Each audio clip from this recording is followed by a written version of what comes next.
അപ്പോൾ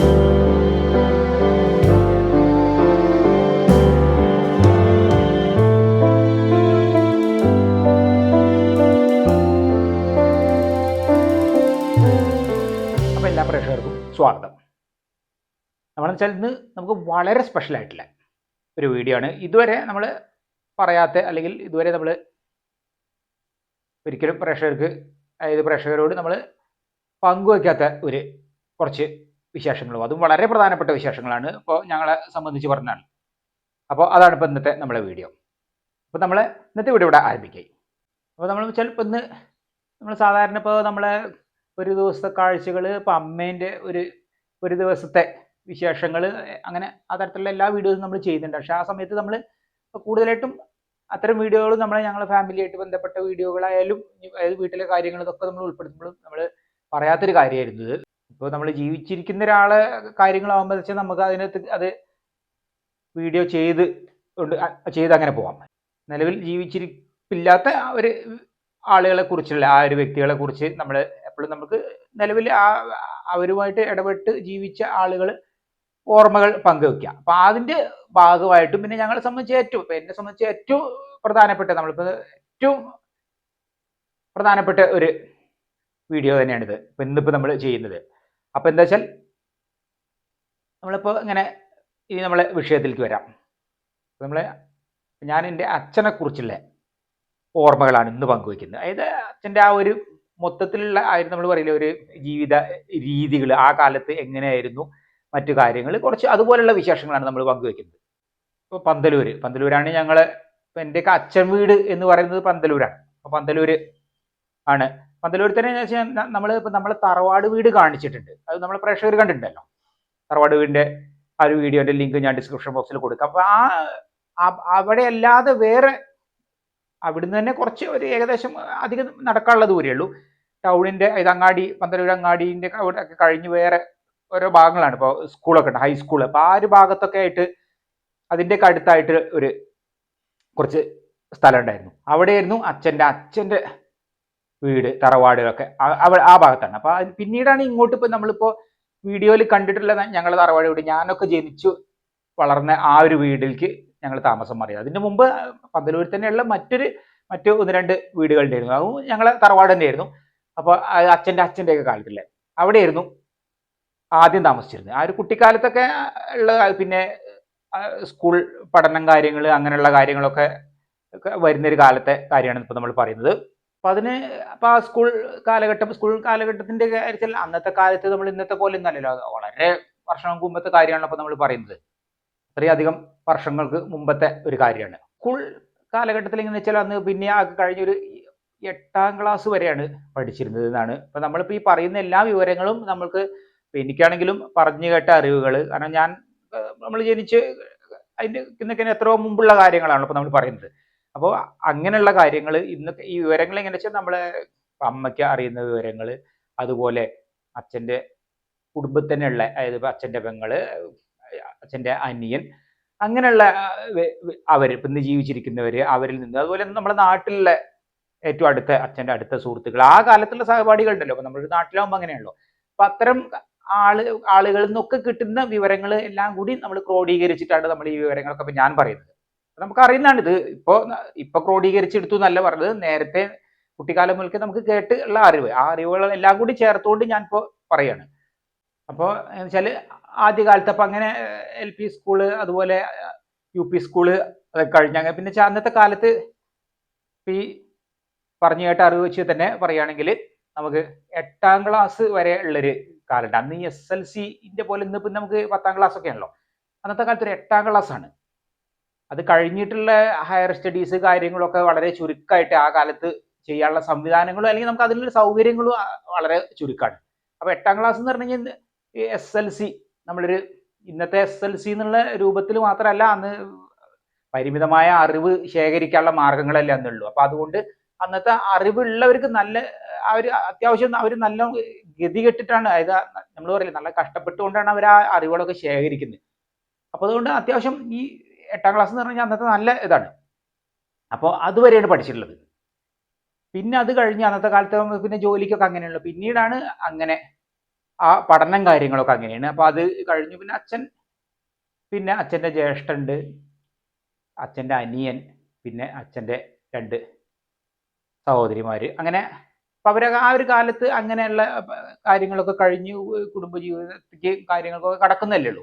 അപ്പോൾ പഠനം കാര്യങ്ങളൊക്കെ കഴിഞ്ഞു. അങ്ങനെ വളരെ നല്ല മാർക്കോട് കൂടി തന്നെയാണ് പാസ്സായിട്ടുള്ളത്. മാത്രമല്ല അപ്പോൾ ആ ഒരു മറ്റ് വിവരങ്ങളിലേക്ക് നമുക്ക് വരാം. അപ്പോൾ നല്ല മാർക്കോട് കൂടി പാസ്സായി. അങ്ങനെയൊക്കെ അതൊക്കെ കഴിഞ്ഞിട്ടാണ് പിന്നീട് അങ്ങനെ അന്നത്തെ കാലത്ത് ജോലി കിട്ടാനും കുറച്ച് പ്രയാസമുള്ള കാലമാണ് അന്ന്, പ്രത്യേകിച്ച് ഗവൺമെൻറ് ജോലിയൊക്കെ. അപ്പം അങ്ങനെ പിന്നീട് റവന്യൂ വകുപ്പിൽ ജോലി കിട്ടി. അപ്പോൾ ആദ്യമൊക്കെ നമ്മൾ സാധാരണ രീതിയിലുള്ള അങ്ങനെ പിന്നീട് അങ്ങനെ പ്രൊമോഷനൊക്കെ ആയിട്ട് വരികയാണല്ലോ ചെയ്യാം. അപ്പോൾ അങ്ങനെ ജോലി കിട്ടി. അങ്ങനെയാണ് ജോലിൻ്റെ കാര്യങ്ങൾ. ജോലി അങ്ങനെ മലപ്പുറം ജില്ലയിൽ തന്നെ പല സ്ഥലങ്ങളിലായിട്ട് ജോലി ചെയ്തു. പിന്നീട് 1989 ആ ഒരു 89 റിട്ടയർഡ് ആവുകയാണ് ചെയ്തത്. ആ റിട്ടയർഡ് ആവുന്ന സമയത്ത് എന്ന് പറഞ്ഞാൽ വില്ലേജ് ഓഫീസറായിട്ട്. അപ്പോൾ വില്ലേജ് ഓഫീസറായിട്ട് അങ്ങനെ സ്ഥാനക്കയറ്റം കിട്ടി. അങ്ങനെ വില്ലേജ് ഓഫീസറായിട്ടാണ് റിട്ടയർഡ് ആവുന്നത്. അപ്പോൾ ഞങ്ങളുടെ നാട്ടിൽ വില്ലേജ് ഓഫീസ് ഉണ്ട്, അവിടെയൊക്കെ ജോലി ചെയ്തിരുന്നു വില്ലേജ് ഓഫീസറായിട്ട്, മഞ്ചേരി. അപ്പോൾ അങ്ങനെ മലപ്പുറം ജില്ലയിൽ തന്നെ പല സ്ഥലങ്ങളിലായിട്ട് ഇവിടെ അടുത്തുള്ള സ്ഥലങ്ങളിലൊക്കെ ആയിട്ട് അങ്ങനെ ജോലി ചെയ്തു. അപ്പോൾ ആ ജോലീൻ്റെ കാര്യങ്ങൾ അങ്ങനെയാണ്. പിന്നെ ഇപ്പോൾ ജോലീൻ്റെ കാര്യം പറയുമ്പോൾ തന്നെ നമ്മളൊരു കാര്യം കൂടി പറഞ്ഞു പോകാം. കാരണം ജോലിയിൽ പറഞ്ഞാൽ വളരെ കണിശത ഉള്ള ആളാണ്. അതായത് വളരെ കൃത്യത. അതായത് ജോലിക്ക് പോകുന്ന സമയത്തെ കാര്യമാണ് ശരി.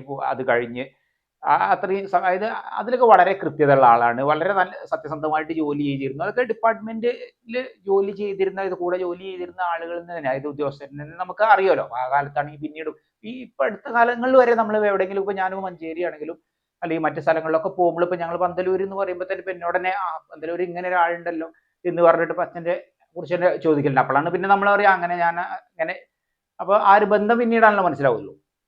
അപ്പോൾ അങ്ങനെ അപ്പോൾ അതുകൊണ്ട് വെച്ചാൽ അത്രയും ആ ഒരു ഡിപ്പാർട്ട്മെന്റിൽ നല്ലൊരു പേരുണ്ടായിരുന്നു. അതായത് സത്യസന്ധമായിട്ടുള്ള ജോലി ചെയ്യൽ, പിന്നെ വളരെ ആത്മാർത്ഥമായിട്ടും കഠിനമായിട്ടുള്ള രീതിയിൽ തന്നെ ആ ഒരു ജോലിയും കാര്യങ്ങളും. അപ്പോൾ ആ ഒരു കാര്യങ്ങളൊക്കെ അങ്ങനെയാണ്, വളരെ ഡെഡിക്കേഷനാണ്. അതിപ്പോൾ ജോലി എന്നുള്ളതല്ല, മറ്റു കാര്യങ്ങൾ വരുമ്പോഴും അങ്ങനെ തന്നെയാണ്. പക്ഷേ ജോലിയുടെ കാര്യം ഞാൻ പറഞ്ഞു എന്ന് മാത്രം. അപ്പോൾ ഡിപ്പാർട്ട്മെന്റിലും കാര്യങ്ങളിലൊക്കെ വളരെയധികം അന്നത്തെ കാലത്ത് തന്നെ വളരെ പ്രശസ്തനായിരുന്നു. അപ്പോൾ ചെയ്യുന്ന ജോലിന്റെ പുറത്തായിട്ട് തന്നെ നമ്മൾ പറയില്ലേ, പിന്നെ ജനങ്ങളോടുള്ള മറ്റ് ഇടപഴകുന്ന കാര്യങ്ങൾ, ആ കാര്യത്തിലൊക്കെ വളരെയധികം അന്നത്തെ കാലത്ത് തന്നെ വളരെയധികം പേര് കിട്ടിയിരുന്നു. പിന്നെ വരുന്നത് എന്താ വെച്ചാൽ, അപ്പോൾ ഈ ജോലി അല്ലാത്തൊരു സമയത്ത്, അതായത് ജോലി സമയം എന്ന് പറഞ്ഞാൽ നമുക്കിപ്പോൾ ഒരു ഗവൺമെന്റ് ജോലി ആകുമ്പോൾ അതിൻ്റെതായ ഒരു സമയക്രമം ഉണ്ടല്ലോ. അത് കഴിഞ്ഞിട്ടുള്ള സമയങ്ങളിലും ഈ ലീവ് ഒക്കെ ഉള്ള ദിവസങ്ങളിൽ, ഇപ്പോൾ പിന്നെ ശനിയാഴ്ച ലീവ് ഉണ്ടെങ്കിൽ അങ്ങനെ, അല്ലെങ്കിൽ ഞായറാഴ്ച, മറ്റ് സമയങ്ങളെല്ലാം പൊതു കാര്യങ്ങൾക്ക് വേണ്ടി, അതായത് ഈ ജോലിൻ്റെ കൂടെ തന്നെ ജോലിക്ക് പിന്നെ സമയം കഴിഞ്ഞിട്ടുള്ള സമയങ്ങളിൽ ഉള്ള ആ ഒരു സമയത്തെ പറഞ്ഞു കഴിഞ്ഞാൽ ഞങ്ങളുടെ നാട്ടിലും അതേപോലെ മഞ്ചേരി ഭാഗത്തൊക്കെ വളരെ അറിയപ്പെടുന്ന ഒരു പൊതു പ്രവർത്തകനുമായിരുന്നു. സാമൂഹ്യ രംഗങ്ങളിൽ അതുപോലെ സാംസ്കാരികമായ രംഗങ്ങളിലൊക്കെ വളരെയധികം ആക്റ്റീവായിരുന്നു. അങ്ങനെ ഒരു പ്രത്യേകതയുണ്ട്. അതുകൊണ്ടാണ് ഇപ്പോഴും ഞാനൊക്കെ ഞങ്ങളെ തന്നെ പലരും തിരിച്ചറിയുന്നപ്പോൾ നമ്മളിപ്പോൾ ചാനലൊക്കെ ആയിട്ട് നമ്മൾ തിരിച്ചറിയുന്നുണ്ടെങ്കിൽ അതിൻ്റെ മുമ്പേ ഈ ഒരു ഐഡന്റിറ്റി, അത് അച്ഛൻ്റെ ആ ഒരു പേരിൽ തന്നെ ഞങ്ങളെ മിക്കവാറും എല്ലാവരും അറിയും. ആ രൂപത്തിൽ ഈ ഒരു ഇതുള്ളതുകൊണ്ട് അങ്ങനെ പൊതു രംഗത്ത് പ്രവർത്തിച്ചിരുന്നു. ഒരുപാട് രാഷ്ട്രീയ, സാമൂഹ്യ, അല്ലെങ്കിൽ നമ്മളെ സിനിമാ മേഖലയിൽ നിന്നുള്ളവർ, അങ്ങനെ സാംസ്കാരിക മേഖലയിൽ നിന്നുള്ള ഒരുപാട് ആളുകളായിട്ടുള്ള, അതായത് പ്രശസ്തരായ വ്യക്തികളും സാധാരണ രീതിയിലുള്ള വ്യക്തികളായിട്ടുള്ള വളരെയധികം അടുപ്പം അതുണ്ടായിരുന്നു. അതിപ്പോൾ ഞാൻ തന്നെ ഈ കാര്യങ്ങളൊക്കെ നേരിട്ട് ചോദിച്ചറിഞ്ഞിട്ടുണ്ട്. അപ്പോൾ അങ്ങനെയുള്ളതുണ്ട്. സിനിമാ മേഖലയിൽ നിന്നൊക്കെയുള്ള ഒരുപാട്, അത് പല ഇതിലേക്കും, അത് യാത്രകളാണ്. അപ്പോൾ അങ്ങനെയൊക്കെയുള്ള സമയങ്ങളിലുള്ള ഈ ഒരു ബന്ധമാണത്. അപ്പോൾ അങ്ങനെ വന്നിട്ടാണ് ഈ ബന്ധങ്ങൾ വരുന്നത്. അപ്പോൾ അതും കാത്തു സൂക്ഷിച്ചിരുന്നു. അപ്പോൾ ഒരു മൊത്തത്തിലുള്ള ഒരു ചിത്രം, അതാണ് ഇപ്പോൾ നമ്മൾ ഇന്ന് പ്രേക്ഷകർക്ക്, അതായത് അച്ഛനെ കുറിച്ചുള്ള ആ ഒരു കാര്യങ്ങൾ, അതാണ് ഇപ്പോൾ പ്രേക്ഷകർക്ക് നമ്മൾ ഇന്ന് പരിചയപ്പെടുത്തുന്നത്. അപ്പോൾ ജോലി, ഇങ്ങനെയുള്ള കാര്യങ്ങൾ. പിന്നെ വീട്ടിലത്തെ ഒരു കാര്യം പറയുകയാണെങ്കിൽ, വീട്ടിലത്തെ കാര്യങ്ങളാണെങ്കിൽ കറക്റ്റ് ടൈം, ഈ പറഞ്ഞ പോലെ ജോലിക്ക് വരുന്നു. അപ്പോൾ ഞങ്ങളൊക്കെ എന്താ വെച്ചാൽ ചെറിയ കുട്ടിയായിരുന്ന കാലത്ത് ഈ ഒരു രീതിക്ക്, അച്ഛൻ്റെ ആ ഒരു രീതിക്ക് അനുസരിച്ചാണ് ഞങ്ങൾ എല്ലാ കാര്യങ്ങളും. ഇന്നത്തെ പോലെയുള്ളൊരു സാഹചര്യങ്ങളല്ലല്ലോ, കുറേ വർഷങ്ങൾക്ക് മുമ്പല്ലേ. അപ്പോൾ ആ കാലത്ത് എന്താ വെച്ചാൽ ഏകദേശം പിന്നെ രാവിലെ ഈ ഒക്കെ എണീക്കലും കാര്യങ്ങളും ഒക്കെ കഴിയണു. ചില വളരെ ചിട്ടയാണ്. രാവിലെ എണീറ്റ് ഈ അമ്മേൻ്റെ ചിട്ടേൻ്റെ കാര്യം പറഞ്ഞ പോലെ തന്നെയാണ് അച്ഛനും. പിന്നെ എന്താ വെച്ചാൽ അപ്പോൾ രാവിലെ എണീറ്റ് അത് കഴിഞ്ഞു. അച്ഛനും ഉണ്ട് പണ്ട് മുതൽക്കുള്ളൊരു പതിവാണ് ഈ എണ്ണ നമ്മൾ തലയിൽ തേക്കുന്ന കാച്ചിയ എണ്ണ തേച്ചുള്ള ഒരു കുളി. അപ്പം മരിക്കുന്നതിൻ്റെയൊക്കെ അടുത്ത് ആ ഒരു സമയത്ത് പോലും മുടിയൊന്നും അങ്ങനെ അധികം നരച്ചിട്ടില്ല. അപ്പം ചില അന്നേ ഈ എണ്ണ തേച്ചുള്ള കുളി അങ്ങനെ ഒരു ചിട്ടുണ്ട്. അത് പിന്നെ അതൊക്കെ കഴിഞ്ഞ് രാവിലത്തെ ചായ പലഹാരങ്ങൾ കഴിയുന്നു. അപ്പോഴേക്ക് തന്നെ ഇങ്ങനെ വീട്ടിൽ പല ആളുകളും വരുന്നുണ്ടാവും. അതായത് നമ്മൾ ഈ ജോലിയായിട്ട് ബന്ധപ്പെട്ടുള്ള മറ്റു എന്താ വെച്ചാൽ വില്ലേജ് ഓഫീസർ എന്നൊക്കെ പറയുമ്പോൾ അവർക്ക് ഈ നാട്ടിലെ ഗ്രാമത്തിലെ കാര്യങ്ങളും എല്ലാ കാര്യങ്ങളിലും അവർക്കൊരു ഇതുണ്ടല്ലോ, അവരൊരു ഇടപെടലുണ്ട്, ഒരു ഇടപഴകുന്ന ആ ഒരു രീതിൻ്റെ ആളുകളായിട്ടുള്ള നേരിട്ടുള്ള ഇടപഴകുന്ന ഒരു ജോലി കൂടിയാണല്ലോ. അപ്പോൾ അത്തരം കാര്യങ്ങളെ കുറിച്ചുള്ള കാര്യങ്ങൾക്കും പല ആവശ്യങ്ങളായിട്ടുള്ള പലതരത്തിലുള്ള നാട്ടിലെ പിന്നെ അത് മാത്രമല്ല, നമ്മൾ ഈ ജോലിൻ്റെ മാത്രമല്ല, ഇപ്പം നാട്ടിലെ രാവിലെ തന്നെ ഇങ്ങനെ പല ആളുകൾ കാണാനായിട്ട് വരുന്നുണ്ടായിരിക്കും.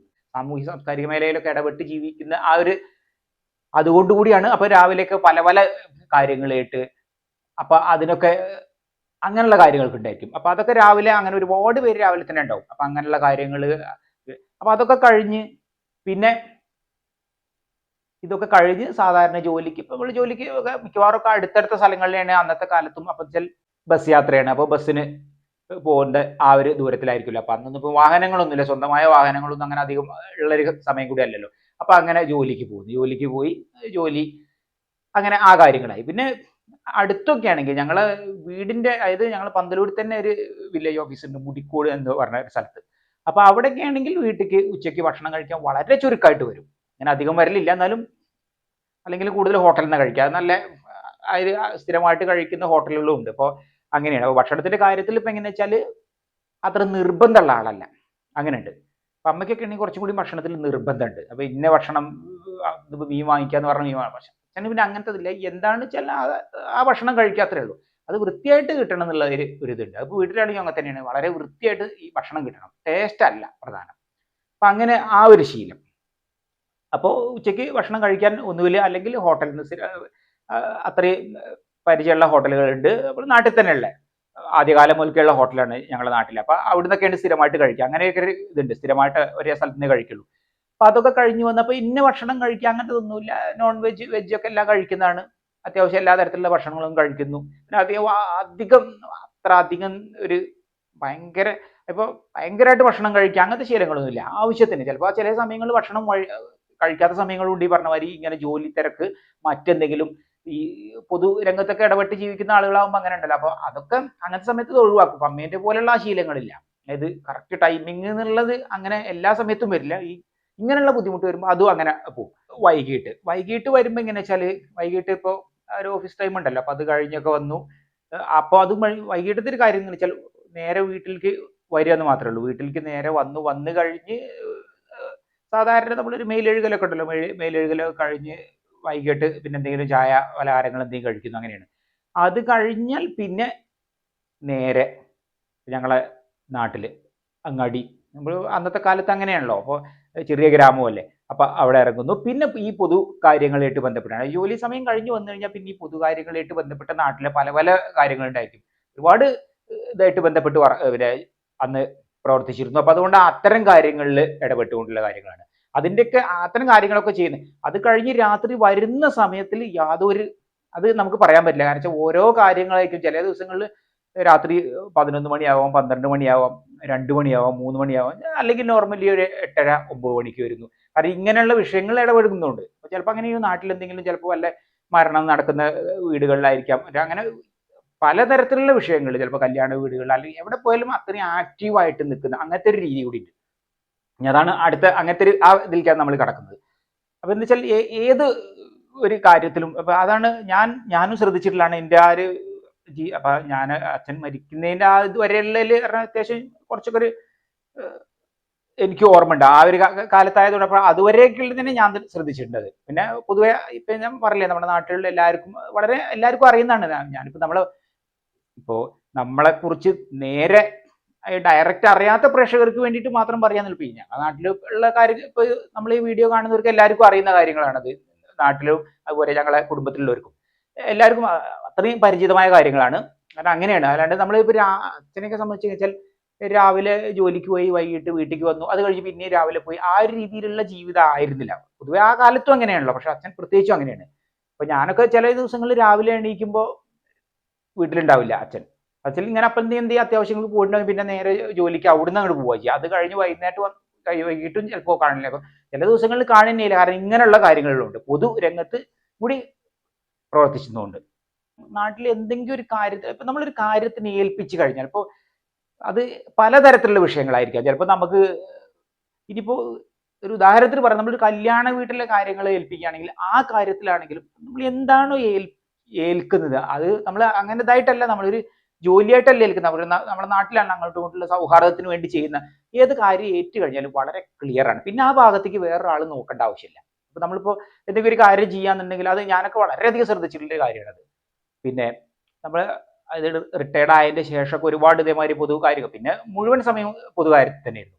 അപ്പൊ ആ സമയത്തൊക്കെ ഞാൻ ശ്രദ്ധിച്ചിട്ടുണ്ട്, ഏത് കാര്യം ചെയ്യുകയാണെങ്കിലും അവിടെ 100% നമുക്ക് പിന്നെ വേറൊരാളെ ഒരു ആവശ്യം അവിടെ വരുന്നില്ല. അത്രയും പെർഫെക്റ്റ് ആയിട്ട് കാര്യങ്ങൾ മാനേജ് ചെയ്യുന്നതിൻ്റെ ഒരു കപ്പാസിറ്റി കൂടുതലായിരുന്നു. അത് ഞാൻ ശ്രദ്ധിച്ചിട്ടുണ്ട്. പിന്നെ മറ്റ് ഈ ജീവിത രീതിന്റെ കാര്യങ്ങൾ, അങ്ങനെയുള്ള കാര്യങ്ങൾ പറഞ്ഞു. പിന്നെ അങ്ങനെ വലിയ നിർബന്ധങ്ങളില്ല. പിന്നെ എപ്പോഴും വെള്ള ഷർട്ട് വെള്ള മുണ്ട് മാത്രമേ ഉടുക്കുള്ളൂ.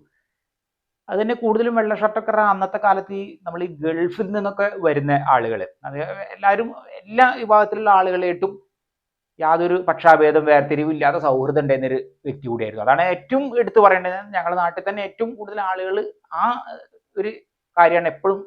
ഇപ്പോഴും ഞങ്ങൾ എപ്പോഴെങ്കിലും, ഞാൻ ഇപ്പൊ നാട്ടിൽ ഞങ്ങൾ താമസമില്ലല്ലോ, അപ്പൊ എന്നാലും പോകുമ്പോഴും കൂടുതൽ ആളുകൾ ഇപ്പോഴും പറയുന്നത് ആ ഒരു ഓർമ്മയിൽ നിൽക്കുന്നത്, അതായത് എല്ലാ ആളുകളായിട്ടും വളരെയധികം സൗഹൃദമാണ്. പിന്നെ ഇതില്ല, മറ്റേ നമ്മൾ പറയില്ലേ ജാതിമത ഭേദമന്യേ എല്ലാ ആളുകളായിട്ട്. അപ്പം ഈ ഗൾഫിൽ നിന്നൊക്കെ വരുന്ന ആളുകൾ ഈ തുണി, അതുപോലെ ഈ ഫോറിൻ അന്ന് നല്ല വെള്ളമുണ്ട്, വെള്ള ഷർട്ട്, തുണികളൊക്കെ അന്നൊന്നും ഇത് റെഡിമെയ്ഡ് അല്ലല്ലോ തുണികൾ. അപ്പൊ സ്ഥിരമായിട്ട് ഇട്ടിരുന്ന അത് കളറായിട്ടുള്ള ഷർട്ടുകളോ, അല്ലെങ്കിൽ നമ്മൾ പറയില്ല അന്നത്തെ കാലത്ത് പിന്നെ ടീഷർട്ടും കാര്യങ്ങളൊന്നും ഇല്ല, കളർ ആയിട്ടുള്ള ഷർട്ടുകളൊന്നും ഇടില്ല. ഈ വെള്ള ഷർട്ട് വെള്ളമുണ്ട്. പിന്നെ ചെരുപ്പാണെങ്കിൽ ഏറ്റവും സിമ്പിൾ ആയിട്ടുള്ള ചെരുപ്പ്. അച്ഛൻ ഒരു കമ്മ്യൂണിസ്റ്റുകാരനായിരുന്നു. അപ്പൊ ഏകദേശം മരിക്കുന്നവരെ, അതായത് കുട്ടിക്കാലം മുതൽക്ക് മരിക്കുന്നവരെ, കാരണം അങ്ങനെയാണ്. അപ്പൊ അങ്ങനെയുള്ളൊരു ഇതുണ്ട് വളരെ. പിന്നെ നമ്മൾ പറയില്ലേ പിന്നെ ആഴത്തിലുള്ള വായന. അതുകൊണ്ടാണ് ആ കമ്മ്യൂണിസ്റ്റിലെ അന്നത്തെ കാലത്തുള്ള നേതാക്കന്മാരായിട്ട് വളരെയധികം, അത് ഈ സൗഹൃദത്തിന്റെ കാര്യത്തിൽ രാഷ്ട്രീയമല്ല, മറ്റ് എല്ലാ രാഷ്ട്രീയ പ്രസ്ഥാനത്തിലും, അന്നുള്ള എല്ലാ രാഷ്ട്രീയ പ്രസ്ഥാനത്തിലുള്ള ആളുകളായിട്ടും പ്രശസ്തരായവരും അല്ലാതുള്ള ആളുകളായിട്ടുള്ള വളരെയധികം അടുത്ത സൗഹൃദം, അത് റിട്ടയർഡ് ആയ ശേഷമൊക്കെ പലരും വീട്ടിൽ വന്നിരുന്നൊക്കെ എനിക്ക് ഓർമ്മയുണ്ട്. അപ്പൊ അങ്ങനെയുള്ള കാര്യങ്ങൾ അതുണ്ട്. അപ്പോൾ ഈ ലളിതമായ, വളരെ ലളിതമായ ജീവിതം, അങ്ങനെയുള്ള ഒരു ഇതുണ്ട്. അപ്പോൾ അതൊന്ന്. പിന്നെ എന്താ വെച്ചാൽ ഒരുപാട് ആഴത്തിൽ വായന ഉള്ള ഒരു വ്യക്തിയാണ്. അതാണ് ഇപ്പൊ നമ്മൾ അടുത്ത ഏറ്റവും പ്രധാനമായിട്ട് ഞാൻ ശ്രദ്ധിച്ചിട്ടുള്ള ഒരു കാര്യം അതാണ്. അപ്പോൾ ആഴത്തിലുള്ള വായന, പിന്നെ വളരെ അപ്ഡേറ്റഡ് ആയിട്ടാണ് ജീവിച്ചിരുന്നത്. അതായത് നമ്മളിപ്പോ ഒരു ഇത്ര പിന്നെ നമ്മൾ ജീവിക്കുന്നത് ഇപ്പൊ നമ്മൾ 2026-ലാണ്. 2026 ജീവിക്കാറുമ്പോ അച്ഛനൊക്കെ ജീവിച്ചിരുന്നത് ഇപ്പൊ 2026 വിചാരിക്കാം. ഈ 26 ഒരു 36 എങ്ങനെയായിരിക്കും, അല്ലെങ്കിൽ 46 എങ്ങനെയായിരിക്കും എന്നുള്ള രൂപത്തിൽ വളരെ അഡ്വാൻസ്ഡ് ആയിട്ട്, നമ്മൾ പറയില്ലേ ഒരു നെക്സ്റ്റ് ജനറേഷൻ എന്നുള്ള രൂപത്തിലാണ് ചിന്തിച്ചിരുന്നത്. അല്ലാണ്ട് നമുക്ക് ഇന്ന പ്രായമായി എന്നാ ഇത്ര മതി അങ്ങനത്തതില്ല. അതാണ് ഞാൻ ശ്രദ്ധിച്ചിട്ടുള്ള ഏറ്റവും എനിക്ക് വളരെ, ഒരുപക്ഷെ ഞാനും ഇന്ന് ജീവിതത്തിൽ ഇപ്പോഴും ഫോളോ ചെയ്യുന്ന ഒരു കാര്യങ്ങളിൽ അതാണ്. കാരണം വെച്ചാൽ വളരെ അപ്ഡേറ്റഡ് ആണ്. അത് ഒരുപക്ഷെ അമ്മയ്ക്കും ഉണ്ട്, അത് അമ്മയ്ക്കൊക്കെ ഇത് കണ്ടുള്ള ശീലങ്ങളാണ്. കാരണം വെച്ചാൽ എപ്പോഴും ലേറ്റസ്റ്റ് ആയിട്ടുള്ള കാര്യങ്ങളായിട്ടും ഇടപെട്ട് പോവും. അതുപോലെ പഴയ കാര്യങ്ങളെ അതേപോലെ നിലനിർത്തിക്കൊണ്ട്, അതായത് അതിന്റെ ആ ഒരു ഭംഗി നിലനിർത്തി പുതിയ കാര്യത്തേക്ക് അപ്ഡേറ്റ് ചെയ്ത് പോകുന്ന ഒരു സ്വഭാവമുണ്ട്. അങ്ങനെയാണ് ജീവിച്ചത്. അതിപ്പോ ടെലിവിഷൻ ആണെങ്കിലും, റേഡിയോ, ടേപ്പ് റെക്കോർഡർ, ഇത് കമ്പ്യൂട്ടർ, ഏകദേശം കമ്പ്യൂട്ടറിന്റെ കാര്യം അങ്ങനെ തന്നെയാണ്. ഇത്രയും ഈ കമ്പ്യൂട്ടർ വന്നു. പിന്നെ സ്മാർട്ട് ഫോൺ വരുന്നതിന്റെ മുമ്പേ അച്ഛൻ്റെ ഒക്കെ 2005 അച്ഛൻ മരിക്കുന്നത്. അപ്പോൾ 2005 ആ ഒരു കാലത്തേക്ക് സ്മാർട്ട് ഫോൺ ഒന്നും അങ്ങനെ വന്നിട്ടില്ലല്ലോ. അപ്പോൾ അതിന്റെ മുമ്പ് വരെയുള്ള ടെക്നോളജികൾ എല്ലാ കാര്യത്തിലും അപ്ഡേറ്റഡ് ആണ്. വീട്ടിൽ ഉണ്ടെങ്കിൽ ഏതെങ്കിലും 1-2 ആളുകൾ ഉണ്ടായിരിക്കും വീട്ടിൽ എപ്പോഴും ഒരുപാട് സമയം സംസാരിച്ച്, ചിലപ്പോൾ 9 മണി 10 മണി വരെയൊക്കെ രാത്രി ഇരുന്ന് ഒരുപാട് സമയം ഇരുന്ന് പല പല കാര്യങ്ങളെ കുറിച്ചും ചർച്ച ചെയ്യും. ഞാൻ തന്നെ പലതും ഇങ്ങനെ കേട്ടിട്ടുണ്ട്. ഞങ്ങളൊക്കെ ഏകദേശം എനിക്ക് ഓർമ്മ വെച്ച് വരുന്ന ആ ഒരു നാളിൽ, ആ സമയത്ത്, അതിന് മുമ്പേ അങ്ങനെ തന്നെയാണ്. അപ്പൊ ഇങ്ങനെ പിന്നെ റിട്ടയർഡ് ആയതിന്റെ ശേഷം എന്തിനാ അപ്പൊ ഒരുപാട് കാര്യങ്ങൾ ചർച്ച ചെയ്യുമ്പോൾ വളരെ അഡ്വാൻസ്ഡ് ആയിട്ടുള്ള ടെക്നോളജീനെ പറ്റിയാണ്, എല്ലാത്തിനെ കുറിച്ച് നല്ല അറിവുള്ള ആളായിരുന്നു. ഹിന്ദി, ഇംഗ്ലീഷ്, മലയാളം വളരെ നന്നായിട്ട് കൈകാര്യം ചെയ്യും. അങ്ങനെ ഒരു പ്രത്യേകതയുണ്ട്. കാരണം ആഴത്തിൽ വായന ഉള്ള ആളാണ്. ഒരു പിന്നെ എന്തായാലും എന്ന് വെച്ചാൽ നമുക്ക് പിന്നെ വേറൊരു കാര്യം അപ്പം അതൊന്ന്. അപ്പം ഈ എല്ലാ ടെക്നോളജി ആയിട്ട് ബന്ധപ്പെട്ട് വന്നിട്ടുള്ള ഉപകരണങ്ങളും അന്ന് ഞങ്ങളുടെ വീട്ടിൽ മിക്കവാറും ഉണ്ടായിരിക്കും. കാരണം വെച്ചാൽ ഇതാണ് അതിന് കാരണം. അത് ഏതാണോ പുതിയത് ഇറങ്ങണ ലേറ്റസ്റ്റ് വീട്ടിൽ ഉണ്ടായിരിക്കും. കാരണം ഇതിനുള്ള താല്പര്യമാണ്, അതിൻ്റെ ഒരു പ്രൈസ് അല്ല, ആ ഒരു താല്പര്യം. അപ്പം അതൊന്ന്. അപ്പം അതാണ് ഞാനൊക്കെ ഇപ്പോഴും അതാണ് ഇപ്പോഴും ആലോചിക്കുന്നത്. അപ്പോൾ നമ്മളിപ്പോൾ ഇന്നിപ്പോൾ സ്മാർട്ട് ഫോണും അല്ലെങ്കിൽ ഇന്നിപ്പോൾ നമ്മളെ ചാനലുകൾ യൂട്യൂബ് ചാനലൊക്കെ വന്ന കാലഘട്ടമാണ്. അന്നൊക്കെ ടെലിവിഷൻ ചാനലാണോ അച്ഛനും മുടങ്ങാതെ എല്ലാം മിക്കവാറും ഈ ഹിന്ദിയാണ് ഇംഗ്ലീഷ് ചാനലുകളൊക്കെ അന്ന് തന്നെ നമുക്ക് പിന്നെ ഡിഷാന്റിനൊക്കെ വന്ന കാലത്തും ഉണ്ട്, അതൊക്കെ കണ്ടിരുന്നു. അപ്പം ഒരുപാട് അതുപോലെ സ്പോർട്സിന് വളരെയധികം താല്പര്യമുള്ള വ്യക്തിയായിരുന്നു. ജനറൽ ആയിട്ടുള്ള കാര്യങ്ങളും രാഷ്ട്രീയം, സ്പോർട്സ്, ഫുട്ബോൾ മത്സരങ്ങളൊക്കെ. ഇപ്പോൾ ഒരുപക്ഷെ എനിക്ക് തോന്നുന്ന കേരളത്തിലും കേരളത്തിന് വെളിയിലുള്ള പല സ്ഥലങ്ങളിലും നേരിട്ട് ഗ്രൗണ്ടിൽ നമ്മൾ മത്സരം കാണാൻ പോയിരുന്നു അന്നത്തെ കാലത്ത്. എന്നാൽ ടെലിവിഷൻ സംപ്രേഷണമൊക്കെ പിന്നീടല്ലേ വരുന്നത്. അപ്പോൾ ആ കാലത്ത് അങ്ങനെ വന്നിരുന്നു, അങ്ങനെ പോയി കണ്ടിരുന്നു, അതെനിക്ക് ഓർമ്മയുണ്ട്. അപ്പോൾ അത് അങ്ങനെയുള്ള ഇതുണ്ട്. അപ്പോൾ എല്ലാത്തിലും ഭയങ്കര ആക്റ്റീവായിട്ടുള്ളതാണ്. എല്ലാ മേഖലയിലും ഒരു ജനറൽ ആയിട്ടുള്ള ഒരു ആക്റ്റീവായിട്ടാണ്. അതാണ് ഞാൻ ഏറ്റവും കൂടുതൽ ശ്രദ്ധിച്ചിട്ടുള്ള മറ്റൊരു കാര്യം. അപ്പോൾ എല്ലാ കാര്യത്തിനെ കുറിച്ചിട്ടാണെങ്കിലും താല്പര്യം. സ്പോർട്സ് ആണെങ്കിൽ എല്ലാ തരത്തിലുള്ള സ്പോർട്സുകൾ ഇഷ്ടമാണ്. സിനിമ അങ്ങനെ ഒരുപാട് കാണില്ല, പക്ഷെ എങ്കിലും അത്യാവശ്യം സിനിമേൻ്റെ കാര്യങ്ങളിലും അത്യാവശ്യം താല്പര്യമുള്ള ആളാണ്. അപ്പോൾ അങ്ങനെ ഒരു അപ്പോൾ നമ്മളിപ്പോൾ പറയില്ല, ഈ ടെക്നോളജി ആയിട്ടുള്ള അഡ്വാൻസ്ഡ് ആയിട്ട് കാര്യങ്ങൾ വെച്ചാൽ വീട്ടിൽ ആദ്യകാലം മുതൽക്കേ ഞങ്ങളുടെ വീട്ടിൽ ഈ ഓരോ മാഗസിൻസ്, വിദേശ രാജ്യങ്ങളിൽ നിന്നുള്ള മാഗസിൻസ് വരെ വന്നിരുന്നത്. അന്നത്തെ കാലത്ത് കിട്ടിയിരുന്ന ഒരു Soviet union magazine, German news എന്നൊക്കെ പറഞ്ഞ മാഗസിൻസ് പഴയ ആളുകൾക്ക് ചിലർക്ക് ഓർമ്മ ഉണ്ടായിരിക്കും. അതൊക്കെ വീട്ടിൽ തപാലിൽ വരുത്തിയിരുന്നു. അപ്പോൾ അത് വായിച്ചിരുന്നു. ഇപ്പം എനിക്കും വായനാശീലം വന്നതിന് ഒരു പ്രധാന കാരണങ്ങളിൽ ഒന്നതാണ്. ഞാനും ആഴത്തിൽ നന്നായിട്ട് വായിക്കുന്ന ഒരാളാണ്, ഇപ്പോഴും വായിക്കും. അതിപ്പോൾ നമുക്ക് ആവശ്യമുണ്ടോ ഇല്ല എന്നുള്ളതല്ലല്ലോ വായനയ്ക്ക്. അപ്പം ഞാനൊക്കെ ഈ ഒരു ഇൻസ്പിറേഷനാണ് നമുക്ക് പ്രചോദനം. നമ്മൾ വീട്ടിലുള്ള ഒരു വ്യക്തികൾ എന്നുള്ളതിന് അപ്പുറത്തായിട്ട് നമ്മൾ പുറമേ നിന്ന് ഞാൻ നോക്കിക്കാണുന്ന ആ രീതിയിലാണ് ഇപ്പോൾ ഞാൻ പറയുന്നത്. അങ്ങനെയുണ്ടല്ലോ നമുക്ക്. നമ്മളിപ്പോൾ അടുത്ത വീട്ടിലത്തെ ഒരാളായിരിക്കും നമുക്ക് ചിലപ്പോൾ ഇൻസ്പിറേഷൻ ഉണ്ടായിരിക്കും, ചിലപ്പോൾ നമ്മൾ വീട്ടിലുള്ളവരായിരിക്കും. പക്ഷെ അത് നമ്മൾ ആ ബന്ധത്തിന്റെ പുറത്തായിട്ട് നോക്കി കണ്ടിട്ടാണ് ഇപ്പോൾ ഞാൻ ചില കാര്യങ്ങൾ പറയുന്നത്. അപ്പോൾ അങ്ങനത്തെ രീതിയിലാണ് ഞാനിത് വിശകലനം ചെയ്തത്. അപ്പോൾ ഈ ആഴത്തിലുള്ള വായന, അപ്ഡേറ്റഡ് ആയിട്ടുള്ള ഈ കാര്യങ്ങൾ, അത് അപ്ഡേഷനിലാണ് ഏറ്റവും ഞാൻ ശ്രദ്ധിക്കുന്ന മറ്റൊരു കാര്യം. അത് വെച്ചാൽ ഏറ്റവും പുതിയ കാര്യങ്ങളിലായിട്ടാണ് കൂടുതൽ അടുപ്പം ഉണ്ടായിരിക്കുക. പഴയ കാര്യങ്ങൾ അതേപോലെ നിലനിർത്തിക്കൊണ്ട്. അപ്പം അങ്ങനെ ഒരു ഇത് പറഞ്ഞു. അപ്പം നമ്മൾ മൊത്തത്തിൽ ഏകദേശ കാര്യങ്ങൾ ഒരു ചിത്രം നമ്മൾ കിട്ടി. ഇനിയും കുറേ കാര്യങ്ങൾ നമുക്ക് പറയാനുണ്ട്. അപ്പോൾ ഈ അച്ഛനെ കുറിച്ചൊക്കെ ഇപ്പോൾ ശരിക്കും പറഞ്ഞു കഴിഞ്ഞപ്പോൾ നമ്മൾ പറഞ്ഞു കഴിഞ്ഞാലോ, അല്ലെങ്കിൽ ഇപ്പോൾ അത് നമ്മൾ പറയില്ലേ, പറഞ്ഞാൽ തീരില്ല, അത്രയധികം വിഷയങ്ങളുണ്ട്. ഇപ്പം നമുക്ക് എല്ലാം കൂടി നമ്മളൊരു സമയത്തിൻ്റെ ഒരു പരിമിതി കൊണ്ട് ഞാൻ ഏറെക്കുറെ പ്രധാനപ്പെട്ട കാര്യങ്ങളെല്ലാം പറഞ്ഞു. അപ്പോൾ അങ്ങനെ കഴിഞ്ഞു. അത് കഴിഞ്ഞ് 2005 മരണം. 2005 മരിക്കുന്ന ആ ഒരു സമയത്ത് 72 വയസ്സ് ആ ഒരു ജീവിതത്തിലെ മൊത്തത്തിലുള്ള രൂപത്തിൽ. ബാക്കി കാര്യങ്ങൾ, അങ്ങനെയുള്ള വിശേഷങ്ങൾ നമുക്ക് ഇനി അടുത്ത മറ്റു വീഡിയോകളിലൊക്കെ നമുക്ക് ഉൾപ്പെടുത്താം. അപ്പോൾ ഇന്നത്തെ വീഡിയോ ഇവിടെ അവസാനിക്കുകയും നമുക്ക് അടുത്ത പുതിയൊരു വീഡിയോ ആയിട്ട് ഉടനെ കാണാം.